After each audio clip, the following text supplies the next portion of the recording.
All right. Welcome to Pro Football, first 50 years, where we take the past and bring it back to life.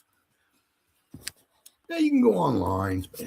I'm just strictly talking like the first 50 years, 1920 to 1970. Now, obviously, 1920-21, it was called the American Professional Football Association. 1922, it became the NFL. But you can go online. The game we're talking about here goes back to 1930. So you go online and pick up the box score, see who scored, how long the touchdown run was, maybe how long the touchdown pass was. You could, where the game was played, who played in the game. You might come up with the starting lineups for each team. You might find out how many people were in attendance during each game. But exactly what happened during each and individual game. Now, that's not something you can always find online. But thanks to old newspaper articles, we get to take a little deeper dive into each and every game in the past 50 or the first 50 years of pro football. So that's what we're going to do here today. So just a little disclaimer here. Okay, there's no fancy videos here or nothing like that. All it is you and me for the next 30 minutes to 60 minutes. All right. So if that's all right with you, let's get it on. All right. So the game today we're talking about. So again, we're going back to 1930. The Chicago Bears at the Green Bay Packers played at City Stadium. Once again, September 28th, 1930. Now, this happens to be, this would be the second game of the season for both these clubs, the Chicago Bears and the Green Bay Packers. The Green Bay Packers started the season playing an exhibition game against the Oshkosh All-Stars. Oh, yeah, that powerhouse, the Oshkosh All-Stars. It wasn't, I think I got hair in my mouth. Not that I got much hair up here. I don't know whose hair it is, but it's certainly not mine because I don't got any hair up there. But the game against the Oshkosh All-Stars was not much of a contest. The Green Bay Packers will win 46-0. The Chicago Bears, on the other hand, did not have any type of an exhibition game before they started their season. They started their season. Let's take a look here. Let's take a quick look here. As I said, this is the second game of the season for both these clubs. And both these teams were very good during the 1930 season. And this game, there's a couple of games in there that would be the deciding factor on actually who would wind up winning the championship. The Bears were really close. So let me share my screen and I'll go over. We'll show you each team here. All right, so this is the Packers. Now, of course, from 1920 to 1932, the championships were decided upon which team had the best overall winning percentage at the end of the season. Now, look here. See, this game here was a huge part of that. Who decided the championship. Excuse me. Packers went up with 769 winning percentage. They were 10-3. So remember, 10-3 would win the championship, or a 769 winning percentage. So you see right here, the second game of the season, the Chicago Bears came to play Green Bay in City Stadium, and the Packers would win 7-0. The Packers won the week before against the Chicago Cardinals, winning 14-0. So after this game is over, the Green Bay Packers were 2-0. Wow, the Bears fell to 0-1 because their first game of the season, they tied the Brooklyn Dodgers. Now, you'll notice right here, see, the Chicago Bears went up 9-4. Had the Bears won this game, the Bears would have been 10-3, and they would have won or if the Bears would have won this game against the Green Bay Packers when the Packers played in Wrigley Field on November 9th, the Bears lost 13-12. They missed 2 extra point attempts. Had the Bears won this game, the Bears would have been 10-3, and they would have won the overall championship. So, excuse me, I got something in my throat. These games here were very, very important to the outcome of the league, the championship. Now, one thing you'll notice here, all right, which was very, very true, especially back in those days. I mean, kind of with global warming going on. All right. Green Bay played their home games early on. Like you'll notice here, they played, right? Let me shrink this down a little bit. All right. City Stadium. All right. So where are we at here? November 2nd was their last home game of the season. After this, they played in Chicago, played another one in Chicago, New York, Philly, Newark, New York. Well, this one I guess was canceled. Chicago and Portsmouth. Against who the Portsmouth Spartans would wind up being the Detroit Lions. They were very good. But you'll notice, right? They played all their games, their home games early, and even in Minneapolis, they played. I mean, look at all these. What, 1, 2, 3, 4, 5, 6, 7, 8. 7 of the first 8 games were at home against Green Bay. After the beginning of November, they were road team because of the weather, and that's the way it was even through Vince Lombardi's time. I remember he would always talk about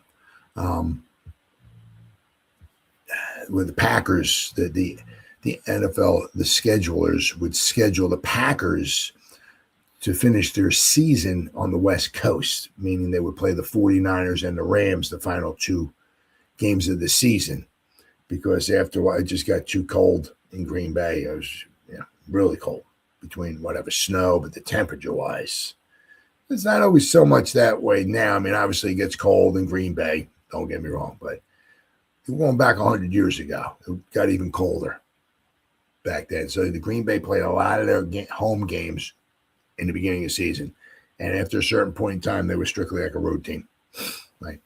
But this game here was played in City Stadium. So let's go over a little bit of the history of City Stadium, shall we? All right. I got a few things here to show you. All right. Now this was somewhere.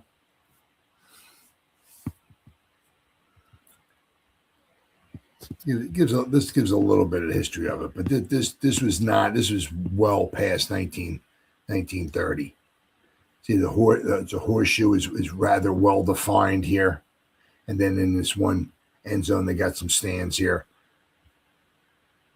So this game certainly was not in 1930. It played well past this. But you'll notice here, once again, this is City Stadium, located in Green Bay, Wisconsin. So we got the horseshoe-shaped stadium was made of wood and originally did not have any toilet facilities. It stood behind East High School and next to the East River. Packers used the school for locker room facilities. But the visiting teams often dressed at their hotel, usually the Hotel Northland, before the game rather than use the lockers at East High. The stadium originally seated 6,000, and its capacity was gradually expanded to 25,000. The Packers compiled a record of 88, 41, and 7 at City Stadium, including NFL championship seasons in 29, 30, 31, 36, 39, and 44. However, City Stadium never hosted an NFL championship game. Of the 4 championship games the Packers played in during the years of City Stadium, the team hosted only one, the 1939 title game, which was played in Milwaukee instead. That 1939 title game was when the Packers beat the Giants 27-0. So their championship seasons here, 29, 30, and 31, was the first official, excuse me, got something in my throat, was the first official NFL three-peat. And I always say this, not to be confused with the Bulldog three-peat, which was in 22, 23, and 24. The Canton Bulldogs 1922, the Canton Bulldogs in 1923, and the Cleveland Bulldogs in 1924. However, the Cleveland Bulldog team from 24 had a lot of players from the Canton Bulldog team from 1923, but it was not obviously an official three-peat. But Bulldog teams won the championship in 3 straight years. But the Green Bay Packers, 29, 30, and 31, the first ever official three-peat in NFL history. Let's say 1936, when they won the championship, they beat the Redskins, who was the Boston Redskins. 1936 also happened to be the only time in NFL history that the home team, which was the Boston Redskins, gave up home field advantage, because the reason why they left Fenway Park in Boston was because, unlike today, when they can get fans to the stadiums, the Redskins back in 1936 had a hard time getting fans to the stadium. So the following season in 1937, they would move to Washington.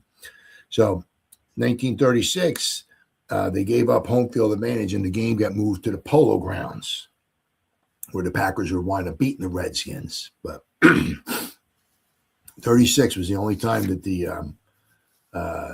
home field advantage for a championship game was given up. I said 1939. Excuse me, I got something in my throat. They beat the Giants, and in 1944, once again, they beat the Giants at the Polo Grounds 14-7.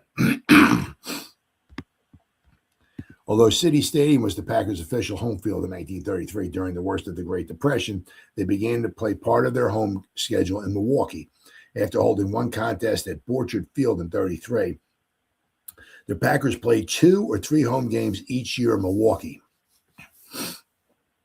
At State Fair Park in West Allis from 1934 to 1951, and at Marquette Stadium in 1952.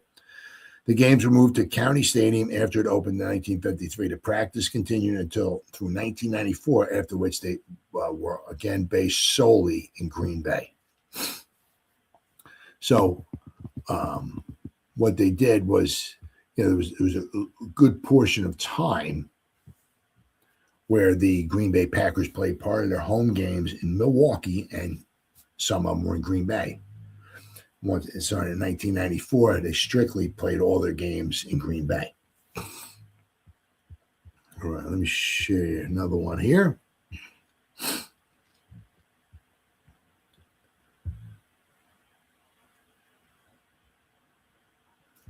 Find it.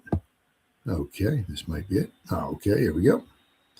Now, this is a little bit of an older shot. This is from 1931. Now, obviously, this game is in 1930, but this is an aerial view from 1931, which gives you a better indication, right?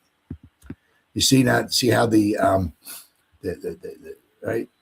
stands here were not quite as developed as they were in that other picture that I showed you. Whatever end zone had the I guess it might have been this one. Had all the grandstands, the stands was not as well developed, but this horseshoe here was not as well developed either, as you can tell. So this was in 1931. This was the game played against the Bears in 1931, September 27th. So this picture was taken almost at 1 year, almost to the day. About the game we're going to talk about. The game we're going to talk about is September 28th, 1930. This one was almost a year later. This is the first official aerial photograph of the Green Bay Stadium by Otto Stiller. The Packers beat the Bears 7-0. Once again, this year, in the game we're talking about, in 1930, the Packers would beat the Bears 7-0. But you can see, right, that the horseshoe is not as well defined either. So let me go back here, and we'll go over one more. Share the screen. We'll go back to a little Wikipedia action here. We'll talk about City Stadium, and this one here has a nice. This is just like a colored picture of the stadium, but you see here the horseshoe is nice. City Stadium This is 1948. Right, well defined. And the stands back here, well defined. So, obviously telling 1948 that they could hold a nice amount of fans. Although there was a good portion of time where the Packers started going downhill. They beat the Giants in 1944 for the championship. But I mean, in the late 40s, once the late 40s rolled around, and throughout the 50s, until Lombardi got there, there was a good period of time where the Packers were not very good at all. Lombardi came over in 1959. They didn't go to the championship, but he turned them into a winner. The year before, 1958, I believe they had one win. Well, in 1959, he turned them into a winner. I think they were 7-5, I think it was. And in 1960, he took them to the championship game. But anyway, so let's go over here. A little bit of the history of City Stadium. So read along with me, shall we? City Stadium, known as East Stadium from 1962 to 2002, is an American football stadium in Green Bay, Wisconsin. The stadium was built in 1925 for use by Green Bay East High School, located just to the south of the stadium, and Green Bay Packers of the National Football League. City Stadium was the third home field for the Packers after Hagemeister Park and Bellevue Park, and remained as such until 1956. During this time, it was expanded from about 5,000 seats to about 25,000. So you can see in this picture over here, this is probably about where it got expanded, close to about 25,000. As you can see, the horseshoe is well defined, and you can see it was maybe about 25,000, especially with the stands back here as well. 1933, the Packers began splitting their home games between Green Bay and Milwaukee. A practice that lasted until 1994. So they did that for almost 60 years. Some of their home games were in Green Bay, some of them were in Milwaukee. By the early 1950s, the City Stadium was too small and lacked the features expected in modern football stadiums of the time. A bond initiative passed in the city of Green Bay to fund a new stadium for the Packers after the Packers moved to New City Stadium, later renamed Lambeau Field, for the 1957 season. Old City Stadium was downsized and continued to be used by East High School. In the early 2000s, the facility underwent multiple renovations, including enhancements to the playing field and stands, as well as the installations of features honoring the city's history. The stadium's history, as it is related to the Packers. This included a historic marker and sign for the Packers Heritage Trail. All right, here we go, a little history. The Green Bay Packers were founded in 1919 by Curly Lambeau and George Whitney Calhoun. From 1919 to 1922, they played their games at Hagemeister Park, a recreational area that hosted various sports and outdoor activities. Small wooden bleachers were constructed, with some fans lining the playing field or sitting on their cars to watch the games. After the project was used to build a new Green Bay East High School, Packers moved to the other side of the East River to Bellevue Park, which had been constructed to house a local baseball team that had also played at Hagemeister. The wood used for the bleachers at Hagemeister was reused to build a grandstand and bleachers at Bellevue. Bellevue Park had its challenges, though, with the field dimensions more conducive to baseball, its location far from town, and poor parking. After 2 seasons at Bellevue in 23 and 24, demand for a dedicated football stadium for the Packers grew. And, one thing without question is the Packers, that areas love their football, and they really supported the Packers without question. City Stadium was built just north of Green Bay East High School, meaning it was adjacent to the former Hagemeister Park. The stadium was developed for use by Green East High School and Green Bay West High School, but in reality, the stadium was built to support the Packers. At its original capacity, the wooden bleachers fit more than 5,000 fans. It did not have any bathrooms or locker rooms, meaning that the Packers had to use adjacent facilities, including the downtown Columbus Club, while visiting teams usually got dressed at their hotel before coming to the stadium. The Packers played exclusively at City Stadium for their home games until 1933, when they began playing some games in Milwaukee. In 1933, they played one home game at Borchard Field before playing a few home games a year at Wisconsin State Fair Park from 1934 to 1951. In 1952, they played 3 games at Marquette Stadium while awaiting the completion of Milwaukee County Stadium, where they would play until 1994, when the team returned to playing all their home games in Green Bay. In addition to high school and NFL games, City Stadium also hosted a few St. Norbert Green Knights football games from the 30s to the 50s. All right, just a little bit more here. During the stadium's earlier years, seating capacity would fluctuate based on expected crowd sizes, with temporary seating built prior to games. Stadium underwent different improvements and expansions throughout its life.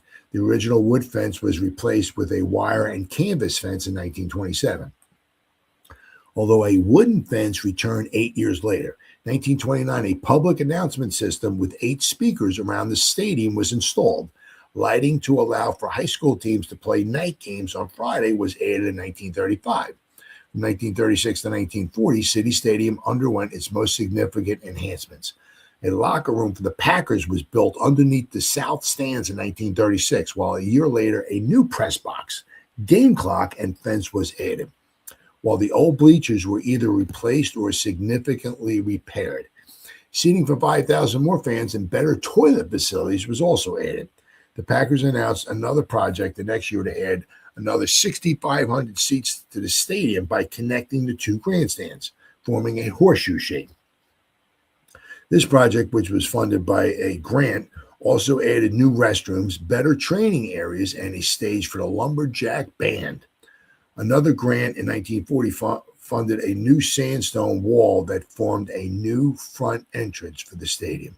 1956 games from City Stadium were televised for the first time, with 3 games airing on CBS. There's just a little bit of the old history there for you of City Stadium. Now, one thing you'll find, sorry, is that I mentioned the Packers. They were very well loved in their area, and the Green Bay Press Gazette did a phenomenal job of covering their football games. They give play-by-play results of what happened. Now, I'm also going to show you, it's just a small article from the Chicago Tribune. Now, a lot of times what winds up happening is that the home team, meaning, and also the home team and the home newspapers, a lot of times give a nice descriptive article of what wound up happening in the football game. And a lot of times, like Chicago, that maybe they might have 1 or 2 of their newspaper men or whatever at the game, give maybe a brief description or something like that, which I'm going to show you in the Chicago Tribune. But the Green Bay Press Gazette does a phenomenal job. Now, this doesn't happen with every newspaper or with every team. But the Packers, when they played at home, a lot of times you got play-by-play coverage from the game in 1930. So, I mean, it's one of those things. You take a little deeper dive into this particular game here, with the game being played in Green Bay, and you find out play-by-play exactly what happened. So you're looking up the box score, and you see 7-0. You say so-and-so scored on so-and-so a long run or whatever. Oh, okay. But what else happened during the game? Well, we're going to find out. So without further ado, but let me first find the Chicago Tribune article here. Oh, actually, no, I have 2 small articles. One's from the Kenosha News. Two kind of small articles here. So The Packers jolt the Bears to lead the Pro Grid Loop. Green Bay Packers, the 1929 National Professional Football League champions, today stood at the top of the league standings after defeating the Chicago Bears 7-0 before about 10,000 fans. While the Bears, led by Red Grange and Bronco Nagurski, made 11 first downs to the Packers, who only made 6, and seemingly outplayed the champions a large part of the game yesterday, they were unable to score. The lone touchdown was made after Blood Goon, quarterback, intercepted a Bear pass and a series of plunges by Llewellyn, the Packer left halfback, in position to shove the ball across. Red Dunn booted the extra point. Big Bag and Red Granfee accounted for a large part of the Bear yardage gained. Most of the play was performed in the middle, with the Bear offensive keeping the champions on their toes. So you see the game here was the Packers scored the only touchdown in the game in the second quarter. So that's the Kenosha news. So let me go to the Chicago Tribune, which is, once again, another small article. It's a little bit longer than that one. All right. And then we'll go to the Green Bay Press Gazette, where they wind up giving you play-by-play, exactly what wound up happening. I'm sorry. This one's a little bit shorter. But this was like the big, from what I could find anyway. Now, this is not every Chicago newspaper, right? But this is the ones I was able to find online. All right. This is all the coverage they had from the Chicago Tribune. Now, once again, there was a lot of other Chicago papers, and some of them might have had longer articles. But as far as what I could find, this is the whole thing here. So we read along here, right? We got Green Bay, Wisconsin, September 28th. The Green Bay Packers whipped the Bears 7-0 today before 10,000 spectators. The touchdown was scored near the close of the second quarter. Blood intercepted. Where are we at here? Blood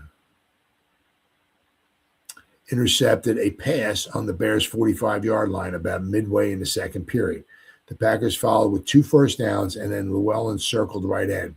He was run out of bounds on the 1-yard line. A Bear offsides on the next play gave the Packers an 18-inch penalty. And then Llewellyn plunged over for the touchdown. Red Dunn kicked the goal. So Llewellyn plunged over from about a half a yard out. That was the score. The Bears threatened to score in the first period, but were held in check in the other 3 quarters. So it just goes to show you. All right, so now, just small articles, but let me share you. We'll go to the Green Bay Press Gazette, and we'll get, there we go.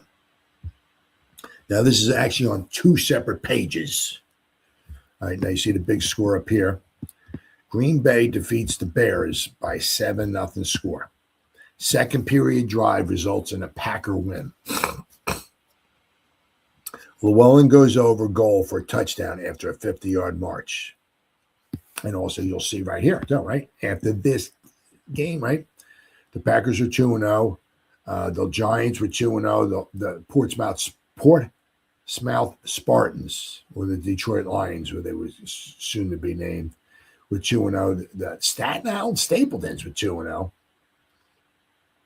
Frankford Redjackets were 2-1. But so let's start reading here. There was another victory chalked up on the Green Bay Packers ledger today, but it's just a scoreboard victory and no more. It was scored 7-0 against the Chicago Bears at City Stadium here Sunday afternoon before 10,000 fans, and kept Green Bay's record clean for the year, but it was too close for comfort. The Green Bay was a very good team, but the Bears were pretty much just as good as the Packers were. And, excuse me. And it's about what you do with your opportunities. Right? And the Bears had 2 chances to beat the Packers Lost to them 7-0, and what the other one was 13-12. So, had the Bears won either one of those games, they would have been the champions, but it was not meant to be. Although every man on the team showed flashes of form and many players turned in brilliant performances, the machine-like precision that has marked the Packers' play of the past season and last Sunday was missing at times. It seemed as if the well-oiled machine was having trouble getting started. When it did get underway in the second period, the Packers marched from their own 4-yard line to the Bear goal and pushed the ball over for the only touchdown of the day. The sustained drive in that period was typical Packer football, which fans are beginning to expect, but which is practically impossible to keep up against such competition as offered in the National League this year. The Bears look great. Perhaps the reason for the failure of the Packers to get up steam consistently can be attributed to the brand of football played by the Bears. It was a different Bear team in their Sunday than the team that played last year. It was a Bear team that charged like tigers, and one that was giving everything it had to beat the Packers. The team was keyed for the Packers as few college teams have been keyed for traditional opponents. Records of the game practically tell the story. In the first period, the Bears gained 6 first downs to none for the Packers. In the second period, the Packers made 4 first downs to 1 for the Bears, while the Chicagoans came back in the third with 3 more first downs and then added another in the final period, as the Packers made 1 in the third and 2 in the final period. And that's it, the whole period. I mean, the Packers had what? In the third period, the Packers had 1 first down. In the final, they had 2. So in the second half, the Packers had 3 first downs. Whew. That's some brutal football right there. But that's the way it was back then. The Bears had the edge in the second and last stanzas. The Packers had the best of the argument, though. It was Llewellyn who paved the way for the Packers' touchdown, and so now we got to go to page 20. So give me just a second here, and we'll pop up page 20, and we'll read the rest of this.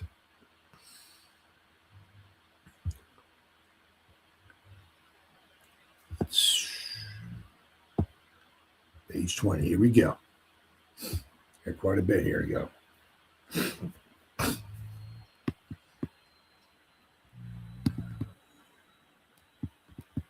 Okay. So it's a kind of like a little description of the game, right? You know, I'm going to finish reading, and then we'll go into the play-by-play of the game. Fittingly went over the goal after some fine ball carrying. Every man on the team did his part in the march to the goal line, blocking and charging so that the fleet halfback could go down the field. Blood and McCrary also wheeled off substantial gains in that one determined march that could be checked by the Fighting Bears. That could not be checked by the Bears.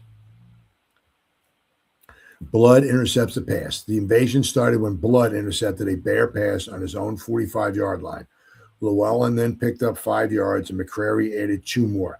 Again, Llewellyn smashed Drew, gaining 10 yards on a cutback play before he was down. Blood and McCrary brought the ball 8 yards nearer the goal, and Llewellyn took it 8 more yards down the field to the 24-yard line. At this stage of the battle, the Bears took time out to try and figure out a way to halt the attack, but on the first play after time was called, Llewellyn cut back over tackle, pivoted, and sidestepped the dash 23 yards before he was knocked out of bounds just as he tried to slide over the goal. McCrary hit a stone wall on the next play. He tried again unsuccessfully, but the Bears were offside and down remained unchanged. On the next play, Llewellyn cut over through a hole opened by my man Michael here and Perry for a touchdown. Dunn booted a perfect placement for the extra point. So the Bears held on first down. They held on second down, but they were called for being offside. If they weren't offside, maybe they would have held on second down, bringing up third down. Who knows what would have happened, but they were offside. So So they moved the ball half a yard closer to the half-yard line. It was still second down. The first period drive of the Bears carried the ball from midfield to the 15-yard line where the Packers braced and held. Nagurski, the giant fullback from Minnesota, Grange, the Illinois great flash, who has lost little of his old-time form, and Johnson figured most prominently in the march. Grange and Nagurski tore off some fine gains on delayed buck plays and cutbacks, while Johnson took a pass from Grange to bring the ball to the 15-yard line before he was stopped. A pass over the goal line was broken up by Herbert, and the Packers took the ball on downs at the 20-yard line. A pass over the goal. After the Packers had punted out, Nagurski passed to Red Grange for a 25-yard gain. That brought the ball to the 28-yard line. Another pass was incomplete, and Garland Grange dropped back and tried a place kick for a field goal. Although he had the wind at his back, the ball was low and wide of the post, and the Packers took the ball on their own 20-yard line and punted out of danger. After an exchange of punts in the third period, Homer and Nagurski did some good ball carrying and advanced the ball to the Packer 31-yard line, but a pass over the goal line failed, and the Packers again took the ball on their own goal. Took the ball on their own goal and punted out. Now, if you pass the ball back then into the end zone and it grounds or goes incomplete, it's a touchback. It's a turnover. So you got to be careful. Back then, I don't know why. Those were rules. So if you were throwing the ball into the end zone, you had to be very careful.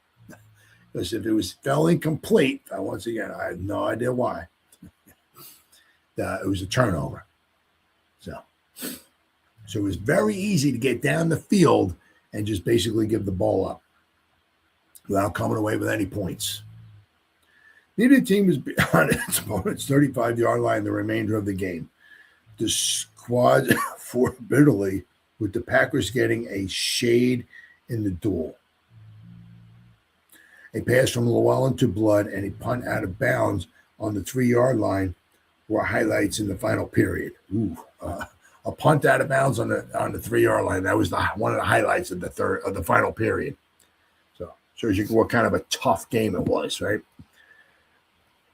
Lavi Dilwig at the end and Hubbard and Slate at tackles were the most outstanding linemen for the Packers. Dilwig's play was consistently good, and few plays were sent around his end that he did not break up or knock into the center of the line. So here we go. Play by play. So the first quarter. Bears won the toss and chose to defend the west goal with the wind to their backs. Drafting kicked off to Herbert, who returned to the 19-yard line. On the first play, Herbert failed to gain at right tackle. Herbert punted, and Hubbard downed the ball in midfield. Nagurski plunged over left tackle for 5 yards. Linsenik.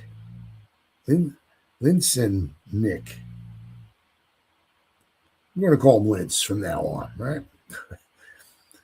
Hit left guard for 4 yards. Grange made 2 yards at right end for a first down.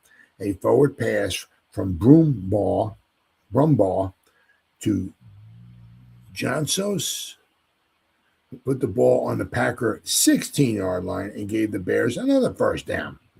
Michael came in for Zuber at left guard.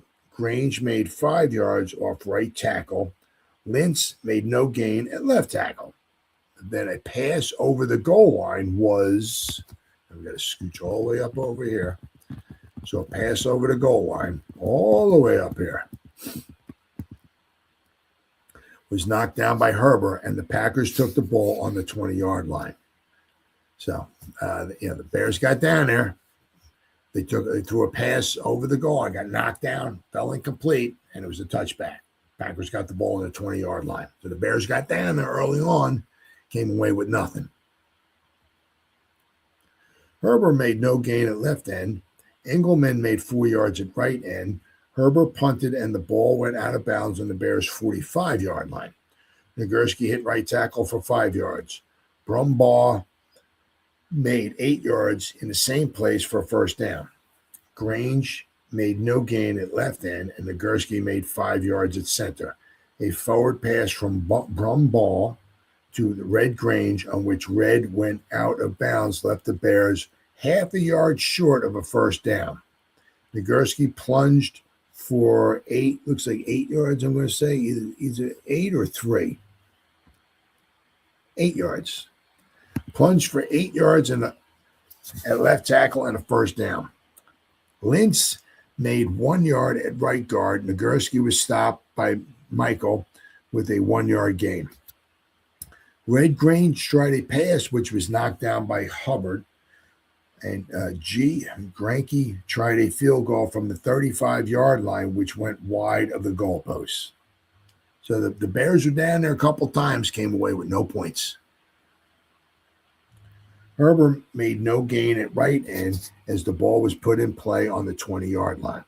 Herbert punted to Brumbaugh, I guess, who returned 8 yards to the Bears' 46-yard line. Llewellyn, Blood, and Dunn came in for Engelman, Zoodmulder, and Herbert in the Packers lineup. Pass Brumbaugh to G. Grange was incomplete. Nagurski plunged over right tackle for 3 yards. Pass from Brumbaugh to Johnson was incomplete and resulted in a 5-yard penalty for the Bears. Lintz punted, and the ball went out of bounds on the Packers' 10-yard line. Molenda made 4 yards at right guard, but was hurt on the play and was replaced by McCrary. Blood made no gain at right end. Llewellyn punted, and Dilwig down the ball on the Bears' 45-yard line. Pass from Brumbaugh to G. Grange gave the Bears a first down on the Packer 45-yard line. Lintz made 7 yards on a cutback range from 20 yards over right tackle for a first down. Slate came in for Haney in the Packer lineup. Brumbaugh made 6 yards at left end, and Lintz lost 1 yard as the quarter ended. Now, with the Bears in Packer territory, once again, Brumbaugh was spilled by Hubbard and Michael for a 7-yard loss. A long pass was completed by Brumbaugh to Grange near the goal line, but the play was recalled, and the Bears drew a 5-yard penalty for the backs being in motion. So they screwed themselves. That pass down by the goal line, they had the ball down there, but it got called back as a penalty. So in the first 16, 17, 18 minutes of the game, the Bears had the ball in Packer territory 3 times, and they came up with nothing.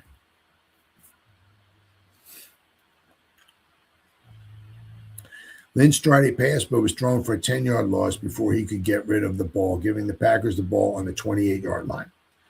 Llewellyn punted, and Brumbaugh returned the kick 15 yards to the Bears' 40-yard line. Nagurski made it 5 yards at left tackle.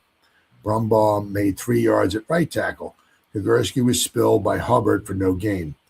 Lynch punted, and the ball rolled over the goal line. A pass from Llewellyn to Blood just missed Johnny's outstretched hands. Llewellyn punted, and the ball bounded away from Brumbaugh, who fumbled but recovered and ran back 10 yards to the 29-yard line. Michael was hurt but resumed play. The Packers were penalized 5 yards for taking extra time out. Lintz made 5 yards for a first down on a cutback play. He repeated for 4 yards on the next play. Johnny Blood intercepted a pass on the Packer 45-yard line. Llewellyn made 5, and this is, I guess this might be maybe the touchdown march right here. So an intercepted pass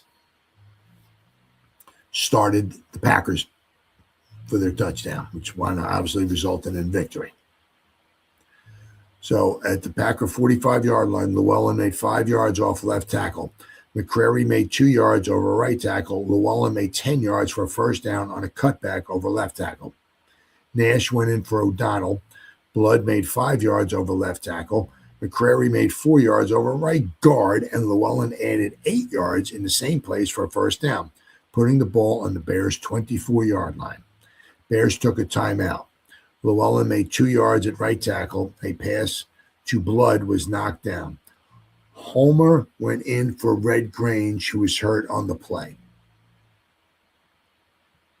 Llewellyn, on a brilliant cutback play, started over left tackle, went to the 1-foot line, being tackled out of bounds in the northeast corner of the field. McCrary tried the center of the line, but was hit a stone wall, and then tried the same play, but as the Bears were offside, the Packers saved it down, so that was still only second down. Perry went in for Hubbard. Llewellyn went between left guard and left tackle for a touchdown, and Red Dunn booted a perfect place kick to give the Packers a 7-0 lead, which would wind up holding up. It was the victory.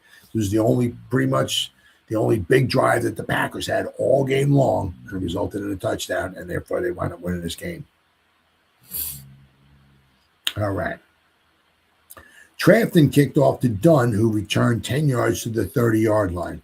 A pass from Llewellyn to Blood was knocked down by Nagurski. McCrary added 8 yards over right tackle. A pass from Llewellyn to Dilwig made 7 yards and a first down for the Packers. McCrary made 2 yards at center, and Blood was stopped at left end for no gain. And this also happened quite a bit back in the day, too. The team that got scored upon a lot of times would kick off, playing the field position game. So they would just get scored on, but they would kick off and try to get the ball down deep and hold the other team down deep. And after, holding them down, hopefully, that was the idea. And then having that team punt, maybe they would get the ball maybe around midfield, maybe their own 40. That was their thinking. You do that nowadays, you're just stone cold crazy. I mean, that's not happening nowadays. But back then, teams that got scored upon a lot of times would kick off. On the next play, Llewellyn punted, but the Packers were offside and were penalized 5 yards. Blood made 10 yards on a cutback play over right tackle. Llewellyn punted, and Brumbaugh returned the ball 5 yards to the 16-yard line. Bloodgood went in for Dunn. Nagurski made 3 yards at left guard and then failed to gain as the half ended.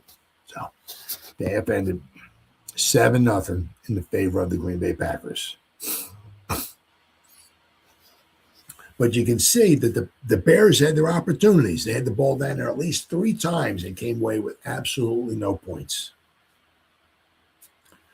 Sturdivant kicked off to Dilwig, who was down on his 26-yard line. Llewellyn made 2 yards at right tackle. McCrary made no gain at center. Llewellyn punted to Sturdivant, who returned 8 yards to the 36-yard line. On the next play, Perry was offside for a 5-yard penalty. Sen made no gain at right guard. A pass from Sturdivant to Homer was incomplete, and Sen punted, and Dunn returned 5 yards before going out of bounds. Blood made 1 yard at right tackle, and McCrary went over center for a yard.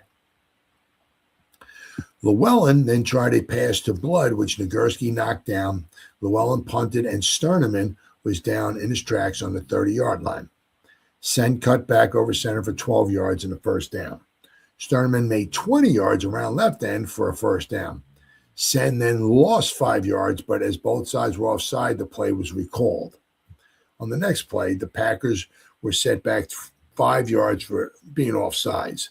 Hubbard went in for Perry. Sturdivant made 1 yard at center on a fake play. Nagurski made 1 yard at right tackle. Homer made 3 yards at center. Sen made no gain on cutback play. A pass was knocked down by Blood. A pass to G. Grange was incomplete over the goal line, and the Packers took the ball on their own 20-yard line. So, once again, another pass the Bears threw into the Packers' end zone, fell incomplete, and wound up being a touchback, and the Packers got the ball back. Packers took the ball on their own 20-yard line. McCrary made 2 yards at center, and Llewellyn was held for no gain off of right tackle. Llewellyn then punted, and Sterneman returned about 5 yards, getting out of Nash's grasp. Sterneman made 5 yards at center. Sen made 3 yards over right guard. Sterneman then lost 2 yards at left tackle. Homer then punted, and Dunn was down on the 19-yard line. Blood made 8 yards at right end. Blood then lost 2 yards at right tackle. Llewellyn made 3 yards over left tackle. Llewellyn punted a nice kick, but Sterneman returned it 35 yards around the Packers' right end to the Packers' 44-yard line. So once again, the Bears had the ball in the Packers' end. Once again, they'll come away with nothing. So the Bears had the ball at the Packers' 44. Sen made no gain at right tackle. A pass from Sterneman to G. Grange was incomplete, and another pass was incomplete, and a 5-yard penalty was assessed on the Bears for 2 incomplete passes. Sen punted, and Dunn was down in his tracks. Llewellyn punted, and Sterneman returned the ball 5 yards to the 43-yard line. All right, so we got to go all the way back up here.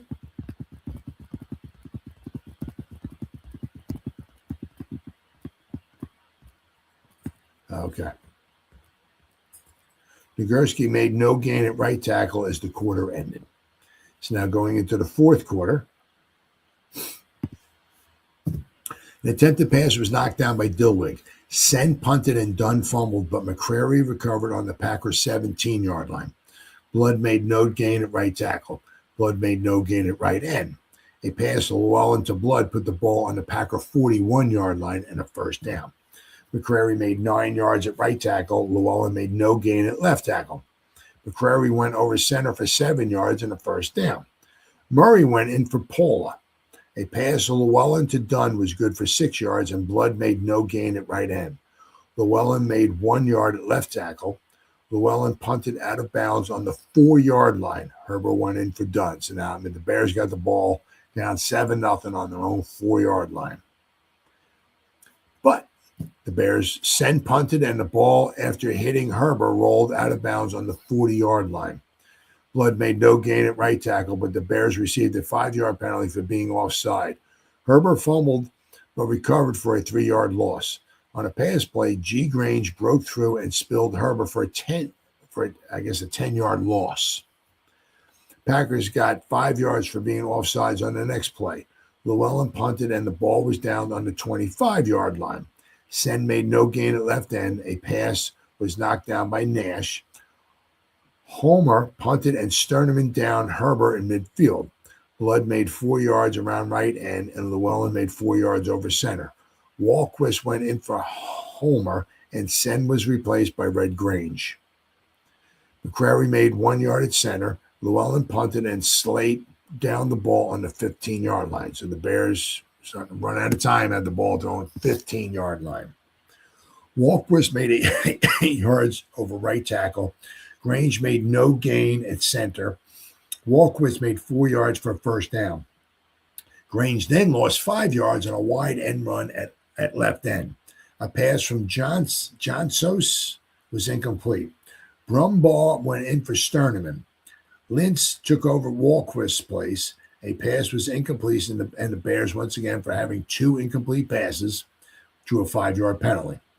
Lintz punted, and Blood fumbled and recovered after chasing the ball back about 15 yards, finally being down on his now 19-yard line. Now, pretty much the game's coming to an end here. Llewellyn made 2 yards at left tackle on a cutback. McCrary made no gain. Llewellyn punted, and the ball was dead at midfield.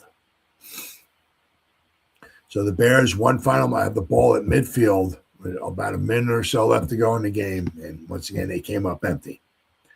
Lintz made 6 yards at right end. Grange lost 10 yards when Hubbard broke through. A pass was incomplete. Lintz punted out on the 10-yard line, and Herbert carried the ball in a quarterback sneak as the game ended. So, and see, this here does not happen very much at all, where you have these kind of stats in the newspaper. It does not happen very often. It happens. I've seen it, but it does not happen with not even close to all the newspapers, especially back in 1930. You'll see here the Packers had, no first downs according to this paper here. In the first and the third, they had 6 total first downs. The Bears had 11 first downs. Penalties, the Packers had 5 penalties for 25 yards. The Bears had 5 for 25 yards. Passing, the Packers attempted 7, completed 3 for 44 yards. They had 4 incomplete. Bears attempted 17 passes, completed only 3 for 49 yards. 13 were incomplete, and 1 was intercepted. But you'll see, they could punt the ball back then. Herbert averaged 46 yards on 3 punts. Llewellyn averaged 52 yards. Lynch averaged 48 yards. Sen averaged 44 yards. And Homer averaged 55 yards on 2 punts. And they get Packers individual records. Herbert lost 14 yards on 4-play average loss. So you got all of this here. So on running plays here, they gained 146 yards on 40 plays. They ran the ball 40 times for 146 yards, averaged 3.5 yards a carry. The Bears gained 143 yards on 46 running plays, averaged 3 yards a carry. Whitney Wooden is one of the veteran football players of the Packers 11, but he is still able to hold his own with opposing linemen. Whitney played the entire last half of the game and was in the thick of the fight all the time. On one occasion, he broke through the line and spilled Nagurski for a 3-yard loss. Michael played about 50 of the 60 minutes of the game despite his broken little finger. He did not start but went into the game in the place of Zuver after the game was about 10 minutes old and stayed in the rest of the playing time. Mike was in evidence in a number of plays. When the Packers were parading down the field in the second period, Johnny Blood tried to get a pass hurled by Llewellyn and crashed into, this is interesting, crashed into what? Or who? Okay. Crashed into Red Grange, who was also trying to get the ball. Red was knocked unconscious from the collision and had to be carried from the field. Blood was unhurt. Red returned to the game late in the fourth period. Brute Trafton saw a lot of action but was not mixed up in any arguments as is his custom. I guess he's accustomed to getting into fights, I guess. The Giant Bear center played a good game at center, although both Darling and Earp held their own against him. Joey Sterneman came in for a lot of jeers when he got rough with Herbert on a tackle. He did the same thing with Blood, but got nowhere as both held their own. Sterneman, despite his years of professional play and small size, is one of the best men in the business playing the safety position, and on a number of occasions, he eluded Packer tacklers for substantial gains when returning punts. Cal Hubbard figured in a sensational play late in the fourth period when he leaped through the Bear interference to get the man with the ball for a 10-yard loss. The Legion Band again was on hand to help entertain fans. It played a concert between halves. A collection was taken up to send the band to Chicago for the first game with the Bears, and it brought in $261.75. Very impressive. Looks like that's about it. All right. Well, you can certainly see.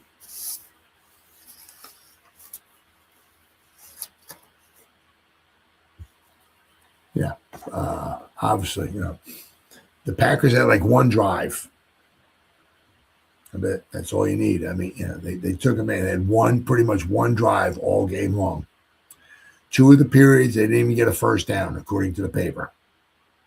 So they had the one drive. They started out about midfield and drove down, got a few first downs, 2 or 3 first downs, and scored the touchdown, kicked the extra point. But you see the Bears time and time again had the ball in Packer territory, sometimes brief, far down, and they just were not able to come away with any points whatsoever, which really, if you look back at the season, the Bears, only lost 4 times. They lost twice to the Packers, obviously this game and another game in November. And, they wind up costing the Bears the title because the Bears had, basically one more loss than the Packers. Had the Bears been able to beat the Packers, one of the two games that they played head to head, the Bears would have been the champions for the 1930 season. But instead, as it is, the Packers. As I said, this is 1930 would be the second season in a row that the Packers would win the NFL title, and of course, in 1931, they would win once again, so it would be a three-peat. Then it was the Bears' turn. 1932, the Bears would win the title. 1933, the Bears would win the title. 1934, the Bears would go play the Polo Grounds in New York in the championship game, and would wind up losing in the very, very famous sneaker game in 1934. The Giants would wind up prevailing 30-13, preventing the Bears from having their own three-peat. So these two teams, back in the day, I mean, maybe